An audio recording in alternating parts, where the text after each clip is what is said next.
नाज़रीन ख़वातीन हज़रात, gold rate in Pakistan में खुशामदीद। और आज की अपडेट बहुत ही अहम है। सोने की कीमतों के हवाले से 24, 22, 21 और 18 कैरेट के नए रेट्स क्या हैं आपको बताएंगे कि सोना खरीदने वाले हो जाएं होशियार, क्योंकि सोने की कीमत में आई है पेशनगोई, क्योंकि बहुत बड़ा इजाफा होने वाला है। आज के क्या नए रेट्स हैं बताने जा रहे हैं इस वीडियो में। तमाम तर नाज़रीन से गुजारिश है कि ग्लोब न्यूज़ उर्दू चैनल को सब्सक्राइब करना मत भूलें, वीडियो को लाइक और शेयर भी करें।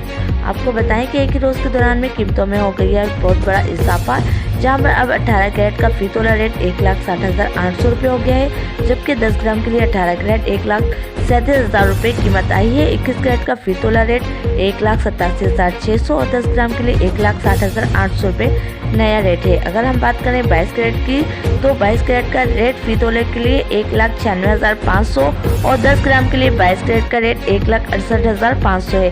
24 कैरेट की नई कीमत अब पहुंच गई है फी तोले के लिए 2,14,400 रुपये और 10 ग्राम के लिए 24 कैरेट का रेट 1,83,860 रुपये आया है। अगले चंद रोज के दौरान में बताया गया है कि सोना 1,20,000 तक भी जा सकता है।